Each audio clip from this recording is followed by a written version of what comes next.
Permiso ustedes, vamos a seguir viendo Rabanim.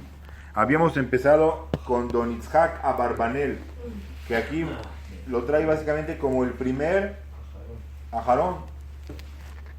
Y dice así, ya habíamos hablado de su formación y que tuvo que emigrar de Portugal, fue a España y después a Italia. En 1400, él nace, para recapitular, él nace en 1437 y fallece en 1508. En 1471, cuando murió Yehuda, su papá, Itzhak le sucedió como tesorero, perdón, como tesorero real. Y ahí vimos que como su papá, que llegó de España a Portugal, aún así sin tener el idioma, se convirtió en el... ¿Cómo? Bueno, digamos que venía de España y ahí hablan portugués. O sea, el oriundo es... Yo no les entiendo, o sea, les entiendo, pero... Pues, ¿cómo piensa tu señor? No lo entiendo. No, Los portugueses hablan fácilmente español. eso sí. Y para hablar en portugués es como si a Alte Bob estuviera hablando ahí. Sí, además es que estamos hablando de un cargo público. Sí. O tienes que dominar el idioma perfectamente junto al rey. Y aún así sí logró eso. No, es que la tesorería da principios de y fueron y tesorero. Y significa que le tenían confianza y el hijo lo sucede.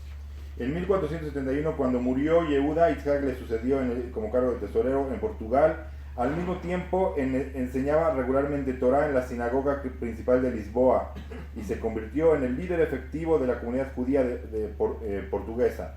Tenía fuertes contactos en altas esferas gubernamentales de Portugal y no dudó en utilizarlos a favor de las necesidades de los Yudim. En 1481, 10 años después de la muerte de su papá, Don Itzhak era el más poderoso cortesano en la corte de Alfonso V. Wow. Es en España. Eso en Portugal. En Portugal. Pero cuando Alfonso muere en 1481, la fortuna de Don Itzhak disminuyó notablemente. El nuevo rey Joan II restringió los derechos de los Yudim en Portugal y acusó a Barbanel de conspirar en contra suya. Pero llega un nuevo rey, Asher lo Yadai Yosef, vaya a comer Hadash, como en Mitzrayim. Llega un rey nuevo que no conoce Asher lo Yadai Yosef, Asher lo Yadai Itzhak Barbanel. Don Itzhak escapó de Portugal a España en 1483 y fijó su residencia en Castilla, decepcionado por el trato que había recibido en Portugal después de tantos años de servicio leal y productivo con la corona del país. Con tristeza reconoció que tal vez había cometido un error al servir a un amo terrenal con tanto celo y se comprometió ahora a servir un amo no terrenal, celestial. En adelante, con un mayor esfuerzo en los reinos, como dice aquí, y se comprometió en adelante a un mayor esfuerzo en los reinos de la Torá y la espiritualidad.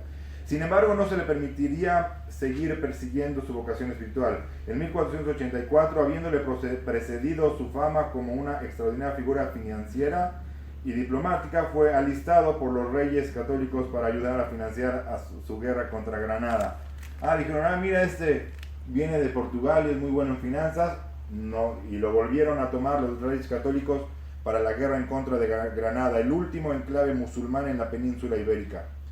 Abarbanel y Abraham Seneor utilizaron sus grandes talentos para ayudar a que España se convirtiese en una potencia mundial.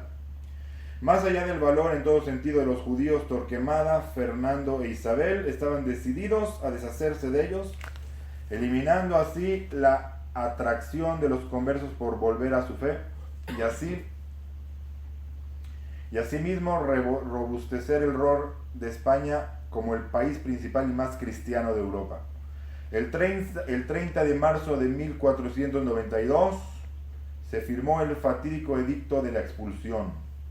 Hasta finales de julio los judíos debían abandonar el país. ¿Saben qué día fue ese julio, verdad? Aquí lo trae. El último grupo se marchó ¿cuándo? Exactamente, Tisha B'Av. llevando consigo solo lo que podían cargar con ellos o convertirse al cristianismo. Una de dos. Se realizaron enormes esfuerzos por evitarlo y don Itzhak Abarbanel ofreció en vano enormes pagos a la corona para influir en la pareja real a fin de que desistan de esta ejecución, y no sirvió de nada. A fines de julio de 1492, más de 200.000 Yehudim salieron de España. La escena de su salida y la expulsión fue relatada por un sacerdote católico, un testigo presencial del evento.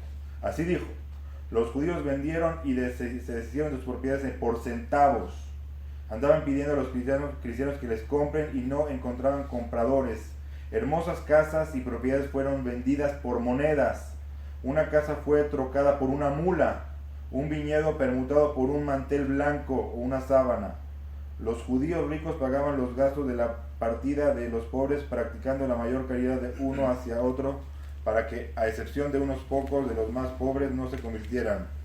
Dejaron la tierra de su nacimiento, yendo a lo largo de los caminos y por los campos con gran dolor y desdicha, y algunos caían, otros se levantaban, algunos morían, otros nacían, por lo que no había cristiano que no sintiese lástima por ellos.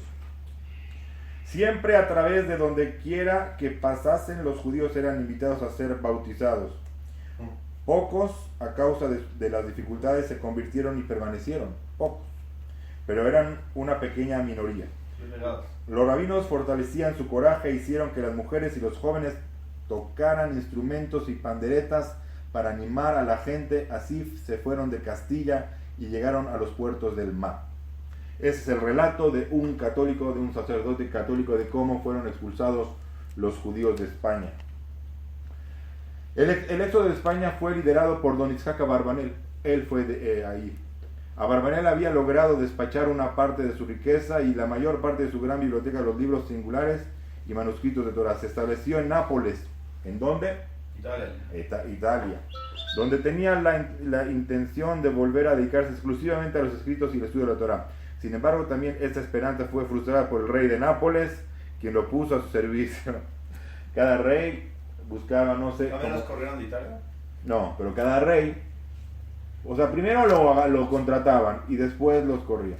O sea, de Lisboa primero lo contrataron, después cambió de rey y tuvo que irse. En España lo contrató el rey, pero después vino lo del Torquemada, tuvo que irse. Sí, y llegaron a Italia y el rey lo contrató en Nápoles, donde tenía la intención de volver a dedicar. Sin embargo, esta esperanza quedó frustrada porque el rey de Nápoles, quien lo puso a su servicio, Abarbanel, se encontró una vez más en el cargo de tesorero real. En 1494 los franceses saquearon Nápoles y la casa y biblioteca insustituible de Abarbanel la quemaron. Viajó a Sicilia, entonces imagínate, hubo mucho más que habrá escrito Abarbanel. Hoy tenemos nada más el Perush, que yo recuerdo el Perush de la Torah y el Naj, pero debe haber más. Naj es el Nevim Uketuvim de la Biblia. Los franceses quemaron. Viajó a Sicilia y luego a Corfú, regresando finalmente a Nápoles. Allí completó su comentario del Tanaj, el que estamos platicando, su obra más famosa, así como sus obras, sobre todo el tratado de Mishnah de Pirkei Avot. Ven, ese no lo conocí así, de Pirkei Avot, la Gada de Pesach y numerosos tratados filosóficos, muchos de los cuales tratan de temas mesiánicos. Hablan de cómo debe ser Mesías y todo eso. Una distinción llamativa de las obras de don Itzhak Abarbanel es su comprensión. Sobre cualquier tema discutido en ellas, uno puede esperar encontrar una discusión abarcativa sobre los puntos de vista de los eruditos que precedieron a don Itzhak, además de su propia opinión. Por ejemplo, Itzhak Abarbanel es uno de los que dice que Rivka no tenía 3 años. ¿Sabían eso? Según Abarbanel, ¿cuánto tenía? Por lo menos 12, nada, 11, 12. ¿Pero por qué decía eso? ¿Por qué decía eso? Porque él tenía su punto de vista, decía como una niña de 3 años que está llevando un cántaro en el hombro, sube y baja, y imaginen la niñita y subiendo a los camellos. Es posible que sí, pero Abarbanel dice, no, a mí me parece que era una nará, como la de Relata, para mí que tenía 12 años, así dice Itzhak Abarbanel. Sus comentarios enfatizan fuertemente cuestiones fundamentales respecto al tema comentado. Don Itzhak escribió mucho con el objeto de fortalecer a los abatidos sefaradíes y alentarlos a que permanezcan firmes en su fe en su nuevo exilio. Falleció finalmente en Venecia. Abarbanel permanece como símbolo del judío del exilio. Pues sí, a menudo sirve a extraños y a falsarios amos, siendo poco apreciado y finalmente es destruido por sus ex-benefactores. Así fue Don Itzhak Abarbanel, que hoy es un deleite leer sus perushim. Les advierto, hay que leerlo todo, porque el primero pone preguntas y después pone respuestas. Si nada más leen las preguntas, se van a quedar con puras preguntas. Hay que leer las preguntas y las respuestas de Abarbanel. Rabbi Hanan